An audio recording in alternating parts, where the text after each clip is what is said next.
Hey everyone, the last week in Moodle news starts now. Brought to you by Moodlenews.com.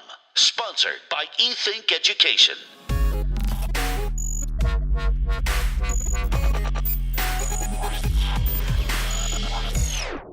Hey guys, welcome to the last week in Moodle News. I'm Stephen Laddick from Moodlenews.com. In this episode, we'll be talking about the most important stories from the Moodleverse for the week of September 25th, 2017. This week, I'll be covering the MUA Election season, Quantified Classroom Bias, the Collaborative Liberal Arts Moodle project, and much more. As a quick reminder, if you have a comment about something on the show or an idea about something you'd like to hear, just take 30 seconds out of your day and give me a shout at the Moodle News website, on our Facebook page or Twitter, or just email me at podcast@moodlenews.com. But as usual, before we kick things off, a quick shout out to our sponsor. eThink Education is a high-touch, high-quality certified Moodle partner that has a passion for the transformative power of technology for the learning process. Visit them today at ethinkeducation.com to schedule a demo and learn why so many Moodle institutions are making the switch to eThink. Okay, let's get started with the week that was. In this section, I summarize the 3 most popular posts from the last 7 days on moodlenews.com. First, how do you make an online quiz look good on mobile? The many options you have to make visually appealing Moodle quizzes can be split into 2 groups, really, using the Moodle mobile app and the mobile web browser. Moodle Mobile will give you a nice-looking question, but with a standard look indistinguishable from other Moodle sites. The Moodle on a web browser gives you more choices and the ability to apply themes, but it takes extra work because each question type needs custom development.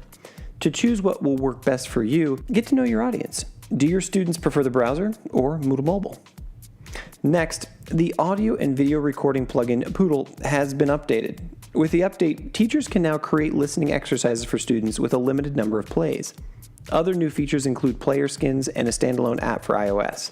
And as a reminder, you do have to pay to play, but we think the investment's worth it.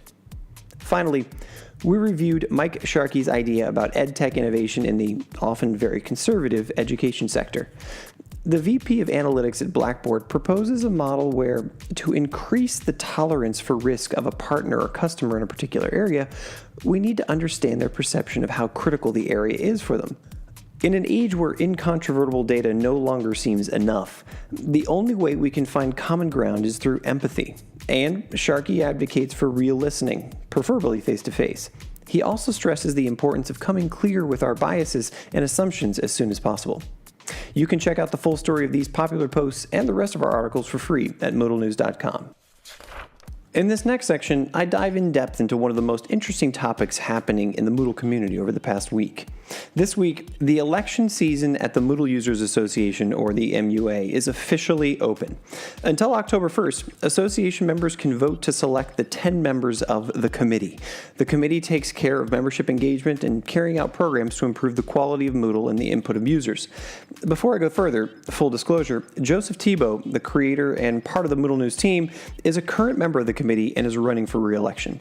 You can check out his platform for re-election on Moodlenews.com, and we are extending a similar invitation to all candidates for the MUA committee. If you want to, please reach out to us at moodlenews.com/contact or just here at podcast@moodlenews.com. But let's stop for a second and take a step back. How does the MUA and the committee actually help Moodle?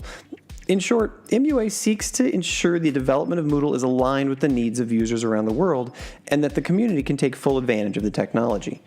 To make sure these efforts are carried out successfully, we have the committee. It's made of a chairperson, vice chairperson, a treasurer, a secretary, and 6 committee members.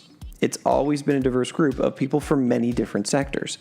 And as more Moodlers become MUA members, we expect the MUA and the committee to play an increasingly larger role in the future of Moodle. Finally, even though we won't know who the new MUA leaders will be, we have some idea about the challenges and exciting opportunities they will deal with. First of all, the new committee needs to continue, if not increase, their efforts in increasing the membership across the 5 continents and encourage users to become more involved in the development of Moodle. Second, it must help the development of local communities, some of which have been key to promoting Moodle in their countries. A great example is the Moodle Association of Japan, who organizes the annual Moodle Moot in the country.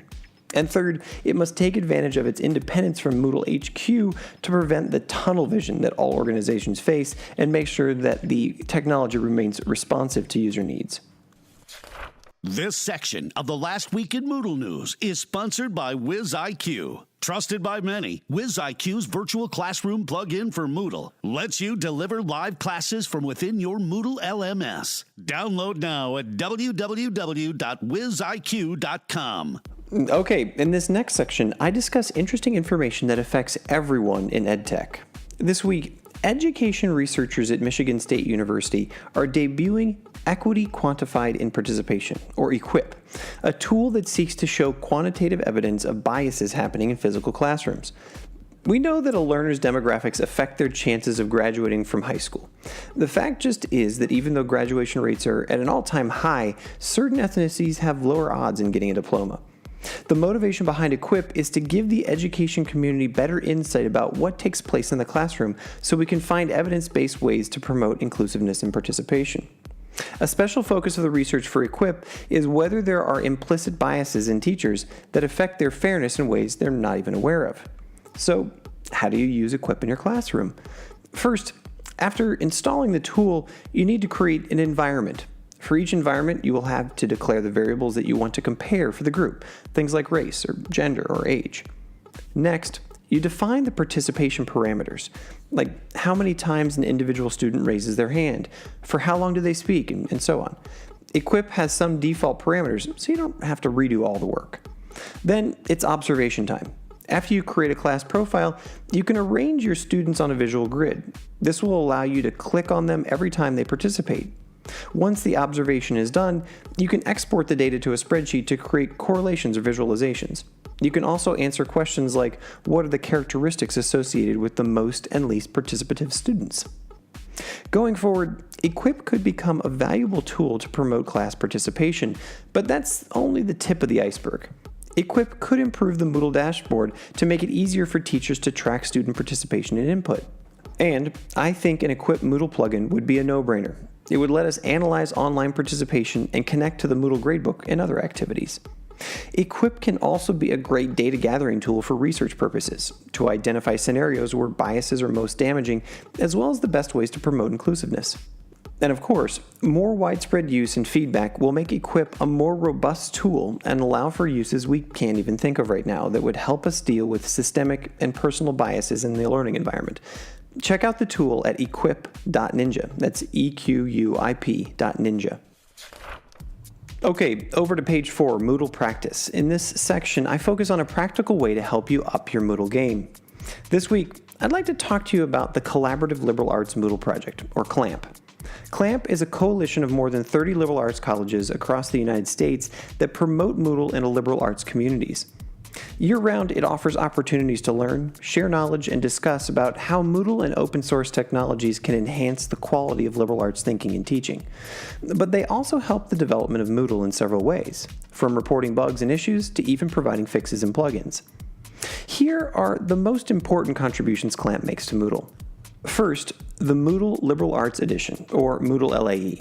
On top of the regular Moodle, it comes with a few tweaks and plugins commonly used in liberal arts settings, some of them maintained by members of CLAMP. In fact, right in line with Moodle minor releases, Moodle LAE 3.3.2 was released just last week.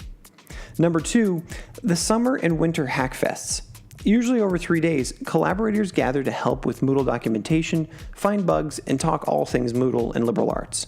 And finally, webinars are held throughout the year to discuss the latest Moodle updates, experience of using Moodle in liberal arts, and important information. If all this sounds exciting and you want to get involved, there are many ways you can. If possible, go to an event. The next edition of the Winter Hack and Doc Fest will take place on January 9th in Center College in Danville, Kentucky. If you only can contribute online, no problem. You can contribute with code, in which case check out the coding style. And of course, there is a Moodle site for CLAMP that you can check out. If you are part of a liberal arts college, why not consider joining CLAMP? Fill out the interest form to find out more at www.clamp-it.org. Okay, in this last section, I discussed what we're excited about publishing this week at MoodleNews.com. First, the fall edition of our Moodle News plugin review is here. This month, we feature plugins that will help you make it easier and faster to manage your classroom and courses. Some of the plugins covered include level availability, metadata, and video feedback, and much more. And as always, let us know if you want us to review a plugin you're interested in, even one you've developed. Next, do you know what multi-tenancy is and how to set it up in Moodle? If you offer Moodle services to many clients using the same server, multi-tenancy gives you super management options to control all the sites while keeping them independent. With multi-tenancy, think of your business as a hotel where every Moodle site is another room, except that each guest has its own lobby. Even though Moodle does not offer multi-tenancy out of the box, we explain how you can set it up to make the most of it as a Moodlepreneur. Finally, Mr. Moodle answers how to keep track of student activity. This is the first question he's received on our Twitter. We encourage you to ask him questions using the handle @MoodleNews, and we'll be sure to send them his way. This week, he'll answer how to keep track of student behavior in Moodle, particularly outside of school hours, or just about any time frame you can think of. Remember, you can always go to Moodlenews.com to check out past responses by Mr. Moodle, or ask Mr. Moodle the question of your choice using our Mr. Moodle form in the page for this episode. Okay, guys, that's it for this week. Thanks again for listening to the Last Week in Moodle News podcast. If you like what you're hearing, please take just a few seconds right now to give us a review on iTunes or whatever podcast app you happen to be using. And, of course, join me next week for all the most important news about Moodle. The Last Week in Moodle News is hosted and produced by Stephen Laddick, with writing, research, and editing by Christian Duquet and Joseph Tebow.